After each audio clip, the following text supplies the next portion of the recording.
네, 안녕하세요. 루시안 루루입니다. 오늘 시황 관련 좀 말씀을 드릴 거고, 우선 이번 주 코스피 같은 경우에서는 앞전에 있었던 고점을 갖다가 지금 위치하는 자리에서 버텨주면서 좀 방향성을 갖다가 확인하는 그런 모습이었어요. 아무래도 미증시가 하루 올라왔음에도 불구하고 금요일날 올라갔던 거는 뭐 반영이 안 됐으니까 하루 올라가는 게 불구하고 그때 이제 엔비디아 발로 엔비디아 쪽만 이제 좀 올라가다 보니까 그렇게 나스닥을 올려놓으니까 국장에서도 어쩔 수 없이 그렇게 큰 반응을 못했던 것 같아요. 그래서 국장에서도 삼성전자하고 SK 하이닉스 위주로만 좀 움직였었고, 다행인 거는 이 현재 이 위에 있는 자리에서 버텨주는 이런 모습에서 수급상으로는 굉장히 좀 양호해요. 코스피 같은 경우에 보셨을 때 5거래일 보면은 자 9천억, 2천억 뭐 요만큼 들어오고 하루 정도 이제 이탈 나오고 뭐 2천억 정도 또 들어오는 모습이었죠. 그 전주에도 좀 괜찮게 들어왔었거든요. 그래서 수급이 좀 괜찮게 좀 세게 잘 들어오고 있어요. 외국인 쪽. 기관 쪽 이탈이 좀 있긴 한데 그거는 어차피 앞전에 좀 샀던 거 그냥 그대로 나갔다. 요 정도 보여집니다. 그리고 코스닥 같은 경우는 뭐 특별한 건 없는 것 같아요. 그냥 외국인들 좀 들어왔다가 나가는 모습, 그리고 기관 쪽에서도 뭐 코스닥에서 뭐 그렇게 이탈하는 그런 모습은 없었고요. 다만 이제 좀 선물 쪽을 보자 보면은 선물에서는 그래도 외국인 한 6천억 정도 좀 날려먹는 모습이 있었고, 기관 쪽에서는 뭐 하루 빼고는 나머지는 전부 다 이탈하는 모습이었어요. 앞전 전주를 봤을 때는 그렇게 나쁘진 않았었거든요. 근데 아무래도 지금 현재 위치가 뭐 미증시 올라간 거를 반영하지 않고 생각을 한다면은 지금 현재 위치가 어떻게 보면은 낮은 위치는 아니에요. 전에도 말씀드렸다시피 2500에서 2600선에서의 그 박스권을 갖다가 좀 더 가져가지 않을까 싶었어요. 엔비디아 발이 좀 나왔으니까 조금 반대되는 내용들도 있고, 그건 뒤에서 좀 설명을 드릴게요. 자, 그렇기 때문에 이런 자리에서는 분명히 기관이든 외국인이든 이탈할 수 있었는데 외국인은 들어오고 기관은 조금 이탈하는 좀 보수적인 그런 모습을 보였던 것 같아요. 근데 뭐 다음 주 가봐야지 알 것 같아요. 다음 주에 시장 자체가 지금 보시면은 미증시 같은 경우는 엔비디아랑 이제 뭐 금요일 같은 경우에는 빅테크들 이런 식으로 좀 쏠림이 나오면서 이렇게 좀 들어 올리는 모습이었었거든요. 반대로 국장을 보게 되면은 삼성전자랑 SK 하이닉스 뭐 더 나간다면은 뭐 LG 에너지솔루션 뭐 삼성 SDI 요 정도의 위주로만 거의 지금 매집이 이루어지고 있고, 수급 자체도 지금 잘 들어왔다고 말씀을 드리지만 이러한 수급들도 대체로 이러한 대형주의 그냥 쏠림으로 지금 움직이고 있어요. 미장이나 국장이나 한쪽으로 지금 쏠려 움직이는 거는 지금 분명히 나오고 있습니다. 자, 결국은 시장이 괜찮게 양호하게 흘러가려면은 결국은 얘네들이 하루 정도 쉬어주든 아니면은 뭐 그냥 버텨주든 상관이 없어요. 어쨌든 얘네들은 계속 가야 되는 애들이고, 삼성전자, SK 하이닉스도 당연히 버텨줘야지 나머지들로 갈 수 있으니까. 그래서 얘네들이 둘 다 이제 버텨주면서 시장이 무너지지 않고 나머지 종목들이 한 번씩 순환을 돌면서 올라와 준다라고 하면은 솔직히 이제는 상승장으로 볼 수가 있을 것 같아요. 그래서 요 움직임이 굉장히 중요하고, 엔비디아와 빅테크만 이제 움직인 다음에 얘네들 무너지면 또 와르르 다 무너지고, 그 나머지 종목들은 계속 들러리 역할만 하는지 그걸 좀 보셔야 돼요. 나머지 애들이 이제 올라와 줘야 되는 시기거든요. 그게 굉장히 중요하고, 국장도 동일하게 삼성전자랑 SK하이닉스 뭐 기타 뭐 이제 반도체들도 있지만 시장을 전체적으로 움직이려면 반도체 외의 모든 섹터들이 좀 움직여주는 모습이 나와야 됩니다. 그래서 이런 모습이 나온다면은 이제 2600 넘겠구나라고 보시면 되는데, 반대로 지금과 동일하게 삼성전자, SK하이닉스만 한번 올랐다가 얘네들 빠질 땐 시장이 와르르 무너지고 이런 모습을 만약에 연출을 한다. 그랬을 때는 2600의 저항이 걸릴 가능성이 굉장히 높아요. 그렇게 보시면 될 것 같아요. 시장은. 뭐 코스닥 같은 경우는 2차 전지가 계속 좀 있다 보니까 아직은 그런 모습은 아니지만, 어쨌든 지금 시장 상황으로 봤을 때는 여기 61선 같은 경우는 웬만해서 지켜줄 가능성이 높을 것 같아요. 그 앞전에서 이제 고점으로 작용했었던 부분들, 이런 부분들 이제 뭐 830선이죠. 여기서 830선 때는 거의 지켜주지 않을까 좀 보여집니다. 자, 그래서 국장은 요 정도 보시고, 자, 나스닥을 봐야 되는데, 자, 나스닥 같은 경우는 앞전에 고점으로 작용했었던 곳이 13,200이었어요. 여기가 13,200인데 좀 크게 보면은 앞전에 자, 여기가 저항이었었고 쭉 보시면 또 저항 맞았었고 또 저항 맞았었고 저항 맞았었고, 나스닥이 굉장히 힘이 없었거든요. 그리고 또 저항 맞았었고 살짝 올렸지만 여기서 계속 버텨주는 모습이었었고, 그러니까 상승에 대한 그런 기대 가치가 그렇게 높지가 않았었어요. 그러고 잠깐 올려준 다음에 무너지는 모습이 나왔었죠. 그래서 시장이 굉장히 좀 흔들흔들 걸린다라고 봤었는데, 자, 여기서부터가 이제 엔비디아 내용이 나오면서 엔비디아 이제 실적이 나오면서 괜찮게 나왔죠. 그러면서 갭을 뜨고 갭을 좀 강하게 떴어요. 이때 고가가 2% 떴거든요. 하루 만에. 그리고 갭을 무너뜨리지 않았어요. 근데 거의 엔비디아만 움직였었고, 그러면은 금요일 날은 좀 안 가나 싶었는데 다행인 거는 금요일 날 엔비디아 외에 이제 웬만한 좀 빅테크들이 좀 움직여줬다. 요런 게 좀 괜찮았어요. 그래서 좀 시장 좀 괜찮아질 수도 있겠네. 그 다음으로는 이제 빅테크 외에 안 갔었던 애들이 이제 다음 주에 움직여주면은 여기도 추가적으로 여기를 돌파할 가능성이 좀 높아집니다. 그래서 다음 주 상황이 굉장히 중요한 게, 다음 주에 이제 지금까지 올랐던 빅테크, AI, 뭐 엔비디아 뭐 그쪽 있잖아요. 지금 반도체 쪽. 그쪽이 지금 강하게 올라가면서 지금 들어 올렸었는데, 걔네들 외에 나머지 애들이 좀 턴을 갖다 가져가는 모습이 나온다면은 시장에 이제 반등이 나오는구나, 이렇게 보시면 될 것 같아요. 자, 그래서 뉴스를 좀 말씀을 드릴게요. 자, 우선 뭐 방금 말씀드렸다시피 엔비디아 이제 뭐 24% 이제 폭등하면서 올라가는데, 뭐 나머지를 막 빠지고 아주 난리도 아니었어요. 근데 이 힘으로만으로도 나스를 갖다 1.7% 끌어올리는 모습이었어요. 그래서 굉장히 잘 끌어올렸다. 그래서 이게 하루짜리 단발성이냐 라고 봤었는데 그렇지는 않았어요. 금요일날 좀 다행히 연속성을 보여주는 시장이었던 것 같아요.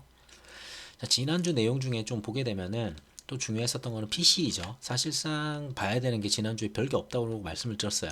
그래서 PC 이제 하나 남았다. 근데 어차피 이거는 CPI에서 확인했었기 때문에 큰 변동성은 없을 거다라고 말씀을 드렸어요. 자, 예측치가 뭐 4.6%였는데 4.7%. 그렇게 뭐 나쁜 거 아니거든요. 0.1% 차이면은 뭐 그럴 수 있다고 좀 봐요. 근데 사람들은 이제 이렇게 얘기를 하죠. 전에 이제 4.6이었었는데 4.7이면은 이거 인플레이션 안 잡히는 거 아니냐, 그럼 금리 인상 또 해야 되는 거 아니냐 라고 얘기가 나오기는 해요. 그러면서 뭐 6월에 다시 또 금리 인상 가능성이 좀 커졌다. 뭐 금리를 동결할 가능성이 지금까지 계속 컸잖아요. 금리 동결 가능성이 80에서 거의 90% 가까운 이런 수치를 갖다 보여주고 있었는데, 자, 근원 CPI, 근원 PCE가 이제 4.7%가 나오면서 갑자기 금리 인상 더 해야 되는 거 아니야, 요런 분위기로 지금 바뀌고 있어요. 자, 그래가지고 그 패드와치 와서 보니까 금리를 갖다가 지금 인상해야 된다는 수치가 64.2%예요. 자, 꽤 많이 올라갔어요. 전에 이게 한 20% 30%대였는데 지금 갑자기 64%로 올라오면서 얼마 안 남았죠. 6월 보자. 6월 14일이거든요. 이때 이제 6월 14일 날 이제 FOMC 이거 금리가 이제 발표가 되는데, 과연 이걸 올릴까 했을 때 제 기준에서 지금 봤을 때는 저는 동결일 가능성이 더 높다고 봐요. 지금 현재 이걸로 봤을 때는 당연히 인상 확률이 더 높다고 보는데, 저는 개인적으로는 동결이 더 높다고 봅니다. 그 이유는 우선 그 전에 금리 인상하기 전에 나오는 데이터들을 봐야 되겠지만, 그 데이터 중에 굳이 좀 중요하게 본다면은 자, 여기 6월 2일 날 발표하는 게 있어요. 금요일 날. 다음 주죠. 다음 주 발표하는 게 있는데, 자, 여기 실업률. 요거 좀 많이 중요하고요. 근데 이 실업률이 낮게 나와도 문제고 높이 나와도 문제예요. 낮게 나오면 낮게 나왔다고 이제 침체로 가는 거 아니냐, 뭐 이런 식이 될 수 있거든요. 아니죠. 높게 나왔다고 이제 침체로 갈 수 있는 거 아니냐 이럴 수 있고, 낮게 나왔다고 시장이 너무 좋은 거 아니냐 이렇게 반응을 할 거예요. 그러면은 낮게 나오면은 시장이 너무 좋으니까 금리를 갖다가 더 올릴 수 있겠네, 이런 반응이 나올 수도 있고, 반대로 올라간다 실업률이, 그러면 이거 침체로 가는 거 아니야, 시장이 안 좋은 거 아니야, 기업들이 안 좋은 거 아니야 라고 하면서 반대로 다시 침체 우려를 갖다 또 만들어낼 수 있어요. 그래서 그냥 예상치, 앞전에 3.4였고 지금 3.5 간다고 하잖아요. 3.4나 3.5 둘 중에 하나만 나오면 될 것 같아요. 그냥 예상치 정도만 나와주면은 이 데이터는 그냥 아무 효과 없이 그냥 지나갈 수 있을 거예요. 물 흐르듯이 그냥 좀 지나갈 수 있을 거라 봐요. 그리고 뭐 주당 임금이나 뭐 여러 가지 있죠. 비농업 지수 여러 가지 다 나오거든요. 이때 고용 데이터가 다 나오니까 요때 조금 중요할 것 같고. 자, 근데 요때 별 문제만 없다면은, 요때 만약에 문제가 생기면은 조금 내용은 달라질 수 있어요. 이때만 문제가 없다면은, 자, CPI가 이제 나오거든요. 6월 13일 날 이때 이제 CPI가 나와요. 자, 소비자 물가지수 YOY가 이제 뭐 4.9%, 이게 전달이죠. 근데 예상치가 좀 많이 낮게 나올 거예요. 거의 4% 초반대 나올 수도 있어요. 뭐 4.1% 이렇게 나올 수가 있어요. 아직은 예상치가 안 나왔는데 그 정도가 나온다면은 PCE는 굉장히 이전 데이터예요. 지금 4월 걸 가지고 얘기를 했던 거고 이거는. 자, 근데 CPI 이거는 지금 나오는 거 6월 13일 날 나오는 거는 5월 데이터예요. 그러면은 FOMC를 하기 전에 이 데이터를 봤을 때 이 데이터가 의미 있게 하락을 해줬다 라고 한다면 FOMC에서 동결이 나올 가능성이 높다고 봐요, 저는. 근데 이 데이터가 굉장히 낮게 나올 거라고 봐요. 지난달 같은 경우만 하더라도 지난번 이제 자 5월에 나왔던 데이터죠. 그러니까 4월 데이터죠. CPI. 그거 같은 경우에도 주택지수나 이런 부분들이 좀 괜찮았었고, 그리고 5월 같은 경우는 또 유가 부분도 지금 굉장히 낮게 유지를 하고 있거든요. 그러다 보니 그러면은 이건 좀 더 괜찮게 나올 거라고 봐요. 좀 큰 폭으로 좀 떨어질 가능성이 좀 많아요. 그래가지고 여기서 긍정적인 데이터만 나온다라고 예상한 대로 나와준다면, 자 그런다면은 6월 15일 날 바로 이제 금리가 나오죠. 어디였어? 자, 금리 결정이 여기 있거든요. 이때 근데 원래 파월 연설이 있어야 되는데 3시 다음에 보통 3시 반에 바로 파월 연설이 있는데 파월 연설이 없어요. 이게 아직 예정이 안 돼서 그런지 너무 빨리 땡겨서 그런지 뭐 다음 주나 다다음 주 되면 뜰 것 같은데 확인을 해봐야 될 것 같은 거는. 자, 그래가지고 이 금리 인상 결정하고 그 다음에 파월 연설하고 이때 근데 분명히 나올 수 있는 거는 앞전에 6월 13일 날 나왔던 CPI가 괜찮다면은 동결 가능성이 좀 높다고 봐요. 그랬을 때는 시장은 여기서 또 한번 환호를 할 수가 있겠죠. 동결로 간다면은. 자, 그렇게 좀 이해하시면 될 것 같아요. 그래서 패드 와치에서는 지금 올라왔지만 저는 개인적으로 동결을 아직은 예상하고 있습니다. 뭐 고용 데이터까지 봤을 때 조금 바뀔 수는 있겠지만 고용 데이터에 큰 문제만 없다면은 계속 동결로 저는 생각할 것 같아요. 자, 그러고 자, 그래가지고 이제 CPI를 보게 되면은 아까 전에 말씀드린 CPI는 앞전에 이제 4.9%를 받아왔죠. 보시다시피 꾸준히 떨어졌어요, 지금. 6.5, 6.4, 6%, 그 다음 5%. 좀 오를 수도 있겠다. 좀 정말 애매했었던 게 지난달이었어요. 지난달 진짜 저도 애매했었는데 오히려 이거 5.1로 반대로 올라가면 이거 시장 안 좋을 수 있는데 다행히 0.1 떨어졌거든요. 근데 여기는 좀 큰 폭으로 떨어질 거라 봐요. 뭐 4점 초반대, 4.0에서 4.2 정도 사이가 나오지 않을까. 이건 개인적으로 예측을 해봐요. 자, 그런 수준이기 때문에 이 데이터를 봤을 때 FOMC에서 과연 이걸 금리 인상을 할까라는 생각이 좀 들어요. 그래서 저는 동결로 계속 보고 있습니다. 그래서 지금 그러면은 이것도 나쁘지 않게 갈 거라고 예상을 한다면은 가장 문제가 됐었던 거는 그거죠. 부채 한도 협상. 이게 진짜 계속 이것 때문에 질질 끌면서 시장이 올라가고 싶어도 올라가지 못했던 게 요건데, 자, 우리가 쉬고 있는 이 연휴 동안에 좀 긍정적인 내용이 나왔어요. 자, 부채 한도 협상을 계속 해왔었고 그 협상에서 잠정적으로 이제 합의를 했다. 거의 도출이 됐어요. 정말 미세한 부분 빼고는 거의 전부 다 이제 합의가 다 된 걸로 보여져요. 그래가지고 최종 타결이 이제 가장 중요하고, 설마 이거 장난치려고 이제 메카시가 설마 이거 장난친다고 이렇게 최종 타결하는 척하다가 타결 안 하지는 않을 거라고 봐요. 왜냐하면 미국이 부도난다는 건 이건 내용이 조금 달리 가는 거여서, 자, 그래서 요거는 좀 웬만해 타결하지 않을까. 한 번 정도는 뭐 타결 아닌 듯한 이런 뉴스도 나올 수는 있겠죠, 당연히. 근데 언제냐 이게. 자, 결국은 이제 봤을 때는 자, 그래가지고 우선은 원래 그 X데이라고 하죠. 그 디폴트 그 D데이로 잡았던 게 1일이었어요, 원래는. 근데 돈을 좀 아껴 썼대요. 뭐 정부에서 나름 돈을 아껴 써가지고 한 5일까지로 조금 늦춰졌다라고 이제 옐런이 말을 하더라고요. 그래서 뭐 5일까지 늦춰졌으니까 그 안에만 합성하면 돼라고 계속 얘기를 하고 있는 거예요. 자, 그래가지고 원칙적으로는 합의를 했고 이번에, 자, 그래서 31일 날 이제 최종 이제 타결이 되는지 그것만 좀 확인하시면 될 것 같아요. 여기서 만약에 타결이 안 된다라고 하면은 다시 또 이런 내용 나오겠죠. 자, 협상이 만약에 불발되면은 다음 달 5일 미국은 디폴트에 빠질 가능성이 높다라고 이제 옐런이 또 이제 경고를 했어요. 결국은 무조건 합의를 해와라라고 계속 압박을 주기는 하는데, 자, 메카시랑 잘 좀 풀려가지고 이거 그대로 깔끔하게 이대로 잘 합의만 하면 될 것 같아요. 그러면 진짜 제가 봤을 때는 큰 악재는 이제 없거든요, 정말. 금리 인상 가능성이 이제 악재로 다가올 수 있어요. 그 아까 전에 인상 가능성이 악재로 다가올 수 있는데 이 인상 직전에 CPI가 나온다는 거에서 저는 이걸 눌리다가 그대로 다시 들어 올리는 그런 모습을 나올 수 있는 약간 그런 눌린 구간 정도로 보고 있습니다. 그래가지고 저는 동결로 계속 보니까 그렇게 보고 있고 아까 장 초반에 말씀드렸던 거, 자, 그걸 좀 말씀드리려고 하는데, 자, 금요일 하루만 볼게요. 금요일 하루만 보면은 시장이 전체적으로 녹색이에요. 전체적으로 잘 올라왔어요. 금요일은 되게 괜찮았어요. 근데 목요일 날 같은 경우에는 엔비디아만 좀 올라오는 시기고 나머지 애들 전부 다 죽쓰고 있었거든요. 많이 힘들어하고. 자, 그런 모습이었어요. 자, 근데 일주일 기준으로 볼게요. 일주일 기준으로 보면은, 자, 보이시는 게 지금 테크 쪽 뭐 마소, 엔비디아, 구글, 아마존, 테슬라, 메타, 자 그리고 애플, 자 요 정도 쭉 보이죠. 자 쭉 보이고, 그리고 소프트웨어 쪽, 그러니까 전부 다 AI 반도체, 뭐 AI 쪽, 뭐 아니면은, 그러니까 반도체 아니면은 지금 약간 더 해봐야 소프트웨어 쪽, 요 정도만 지금 일주일 동안 올라왔거든요. 결국은 얘네들이 오르든 말든 빠지지만, 조금이라도 빠질 수는 있겠죠. 좀 빠지더라도 시장이 한번 순환을 줘야 돼요. 이 빨강 색깔 있는 이 애들, 이 많은 애들, 얘네들이 한번 순환을 한번 줘서 얘네들이 한번 올라가는 한 주 정도가 나와줘야만 시장이 이제 드디어 상승장이구나, 이렇게 볼 수가 있거든요. 그래서 다음 주가 좀 중요하다고 말씀을 계속 드리는 거예요. 다음 주에도 얘네들만 올라가기는 쉽진 않다고 봐요. 다음 주 내내 얘네들 또 올라간다? 오르고 뭐 눌리고 이런 식의 움직임들은 나올 거예요. 그러면서 이제 개별 종목들의 움직임 좀 나올 거고, 그리고 엔비디아 같은 경우는 뭐 굳이 내용을 안 가져왔는데, 우선 연휴 중인가 유상증자 내용이 좀 떴어요. 그래가지고 100억 달러인가, 한 100억이면은 1000억 조, 10조 정도 유상증자가 떴어요. 그걸로 누를지 모르겠어요. 근데 뭐 그걸로 크게 눌릴 내용은 아니거든요. 그렇게 악재는 아니에요, 엔비디아한테는.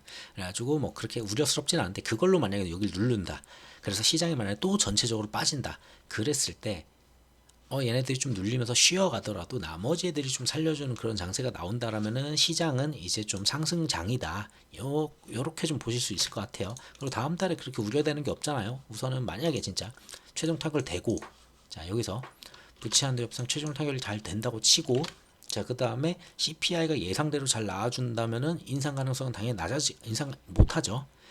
그동안에 인상 가능성은 올라갈 거예요. 왜냐면은 인상 가능성은 계속 올라갈 거예요. 그러면서 금리 인상하는 거 아니냐, 이걸로 약간 압박하면서 누를 수는 있어요, 시장을. 근데 그건 한정적일 거예요. 그 다음에 그 결과 나오기 직전에 CPI가 바로 잘만 나와준다면은 인상 안 할 거라고 보거든요. 자 그렇게 보고 있고, 그래서 시장이 어떻게 되는지 요걸 좀 보셔야 될 것 같아요. 국장도 비슷해요. 삼성전자, 뭐 SK하이닉스 위주로 좀 움직였었는데, 그 나머지들도 좀 시장을 좀 돌려주는지, 좀 전체적으로 좀 시장을 올려주는 그런 분위기가 나온다면은 상승장이 나오면서 코스피 지수는 2600을 넘어서는 모습을 보여줄 겁니다. 그래서 코스피 같은 경우는 이 2600을 넘으려면은 SK하이닉스랑 뭐 이제 삼성전자 둘만으로는 힘들고, 개인적으로는 나머지 종목들이 한번 순환주는 그런 자리가 나와줘야 되지 않을까, 그렇게 보고 있어요.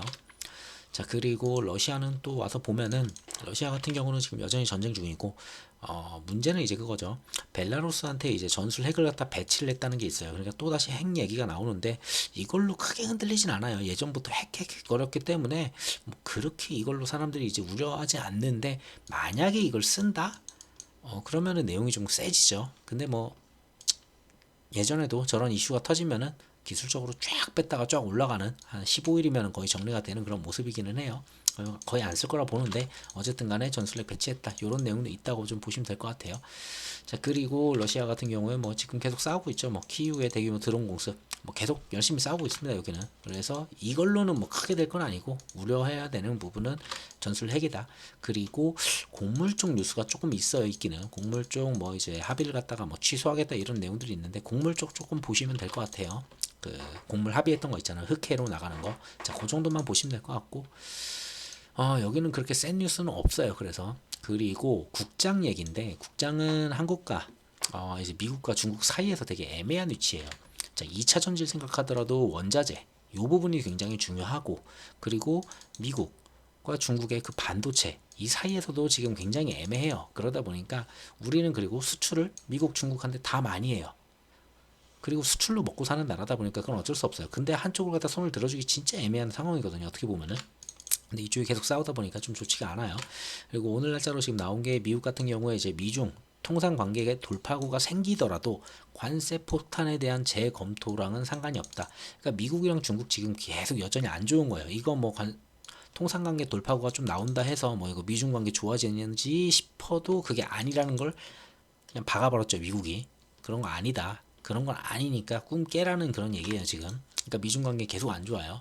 자 그리고 결국은 여기서 내용이 나온 게 이번에 통상장관 회담이 있었어요. 통상장관 회담에서는 이제 뭐 반도체 전쟁 속에서 미중이 지금 반도체 전쟁을 하고 있잖아요. 그 안에서 지금 한국이 어느 쪽으로 붙을지도 참 애매한 위치인데, 여기에다가 중국이 손을 내밀었어요, 한국한테. 근데 입장문을 발표를 했을 때 좀 달랐어요. 중국은 한국이랑 뭐 반도체를 협력하겠다 이런 식으로 얘기를 해버렸고 좀 그냥 다 된 것처럼 그래 버리니까 한국은 그렇진 않은데 약간 입장인데 그렇지 않다고 또 대놓고 말하기도 또 그렇고 그래서 지금 굉장히 애매한 위치에 있다. 그래가지고 국장 같은 경우에는 참 시원하게 올라가지 못하는 게 어쩌면 이런 부분이 좀 있는 것 같아요. 어느 한쪽을 갖다가 다 가져갈 수 없, 양쪽을 다 가져갈 수가 없다 보니까 지금 어느 정도는 좀 포기를 하고 어느 정도를 더 가져가고 이런 식의 위치다 보니까 좀 애매한 부분들이 있어서 그렇게 세게 올라가는 모습은 없는 것 같습니다. 그냥 요 정도 있다라고 보시면 될 것 같아요. 그래서 미중 관계가 조금만 풀어지면 될 것 같은데 뭐 특별하게 지금 미국에서 방중하는 그런 내용들이 그렇게 없어요. 할 거다라는 내용은 좀 있었는데 특별한 그런 내용은 없는 것 같아요. 그래서 요 정도 내용이 있다라고만 그냥 알아두시면 될 것 같아요. 큰 내용들은. 그래서 결국은 다음 주 봐야 되는 거는 다음 주 4일밖에 없죠. 화, 수, 목, 금. 자, 요거예요. 부채 한도 협상. 자, 31일이라고 했죠. 자, 31일이면은 자, 요거예요. 바로 수요일 날 바로 결과가 나올 거예요. 여기서 만약 협상이 안 나왔다. 이러면 5일 날뭐 디폴트라고 하면서 갑자기 1, 2일은 또 목, 금이니까 막 시장이 또 완전히 무너지겠죠. 그건 어쩔 수 없어요. 근데 이걸 합의한다라고 지금 거의 뉴스상 나와 있기 때문에 그 기대감으로 가는 거예요, 그냥. 그래서 화요일 날은 갭을 좀 많이 뜰 가능성이 높아요. 화요일 장 시작하자마자 미증시가 저렇게 한번 하루 갭 떴고 그게 갭이 안 무너지고 그대로 또 한번 달려줬기 때문에 나스닥 같은 경우에 자 나스닥 같은 경우 보면은 여기서 갭을 요만큼을 떠놓고서 거기서 또 올라갔거든요. 그렇기 때문에 국장은 좀 세게 움직일 가능성이 있어요, 분명히. 그래서 국장 같은 경우도 2600을 건들리는 모습은 나오겠지만 근데 또 국장이 아침에 갭을 많이 뜨면 무조건 누르거든요. 외국인이든 기관이든 무조건 찍어 누르기 때문에 하루 쉬었다 가는 움직임 패턴이 있어서 뭐 당일날 바로 갈지 모르겠어요. 그래서 수요일까지는 봐야 되지 않을까. 뭐 그 사이에 또 화요일날 또 밤에 또 이제 미증시가 안 좋으면 또 어쩔 수 없겠지만 자 어쨌든 간에 다음 주에는 요것만 해소가 된다라고 하면은 전 개인적으로 6월은 시장이 되게 괜찮지 않을까 싶어요. 6월 자체가 6월 자체에 걱정해야 되는 거는 금리 인상 하나밖에 없어요. 금리를 인상할 거냐? 인상 가능성이 높아졌는데 계속 이 얘기 하잖아요. 근데 CPI가 괜찮아 버리면은 금리 인상 안 할 거란 말이에요. 그러면은 처음으로 동결을 때리는 거고 금리 인상을 할 거라고 사람들이 기대를 했잖아요. 페드워치에서 봤을 때도 이 기대가 점점 높아질 텐데 이 기대가 높았는데 갑자기 금리를 인상을 안 하고 동결을 빵 때리면은 이거는 엄청난 호재가 되는 거죠. 반대되는 시나리오가 나왔으니까 원래 알던 시나리오에서는 호재가 아니에요. 금리 인상할 거야 했을 때 그냥 인상하면은 이 정도로 그냥 끝나는 거고 금리 인상할 거야 했는데 갑자기 동결을 때려버린다 그러면 엄청 호재거든요. 그래서 저는 6월 시장 되게 괜찮을 거라고 봐요. 특별하게 이런 것만 없으면은 이런 거 문제 없이 잘 지나가고 그 다음에 CPI만 예상대로 좀 잘 나와주고 그리고 고용 데이터는 뭐 잘 나오지도 안 나오지도 않게 그냥 딱 고만고만하게만 나와주면은 뭐 러시아 설마 핵 쏠 것도 아니고 미중 관계에서 뭐 아무리 우리가 타격 받는다고 해도 그렇게 최악은 아닐 거라고 보거든요. 그래서 저는 6월은 되게 괜찮을 것 같은 달인 것 같아요. 그래서 만약에 여기서만 잘 내용만 잘 넘어가 준다라면은 2600 넘을 가능성이 있다고 봅니다. 이제는 자 2600 넘는다고 하면은 자 주봉을 한번 볼까요? 우선 이 구간이 매물대가 많네요. 뭐가 자 이 구간 많기 때문에 올라오면은 2750 보이네요. 딱 주봉으로 봤을 때 2750 그리고 하단은 대충 이 정도 보이죠. 2620, 뭐 2600 정도 좀 낮게 잡으면 2600이겠네요. 자, 이 박스권이 있었기 때문에 자 여기 박스권에 들어간다면 이제 여기서 이제 움직일 수 있는 구간을 갖다 가져갈 수 있다라는 거예요. 근데 그게 되려는 선제 조건들은 앞에서 지금까지 말씀드렸던 거 그 내용들이 전부 다 잘 이루어졌을 때 그랬을 때 6월 달은 결국 이 박스권 안에 들어올 수 있겠다 이렇게 보시면 될 것 같아요. 자, 그 정도로 말씀드리고 영상 마무리하도록 할게요. 다음 주는 나름 시장 괜찮을 거는 같은데 가장 중요한 거는 뭐 몇 가지 그 수요일 날 그 부채 합의 있었고 또 하나 중요하게 보셔야 되는 거는 아까도 말씀드렸지만 요거 한쪽으로 쏠린다면은 그거는 시장이 완전히 상승하겠다는 패턴 아니에요. 그거는 요렇게 일정 애들이 그냥 끌고 가는 거다. 요렇게만 좀 보시면 될 것 같아요. 그래서 다음 주에는 다른 애들도 다 전반적으로 다 같이 좀 움직여주는 그런 한 주가 되는지 그게 제일 중요할 것 같습니다. 자, 그래서 영상 여기서 마치도록 할게요. 영상 들어서 감사합니다.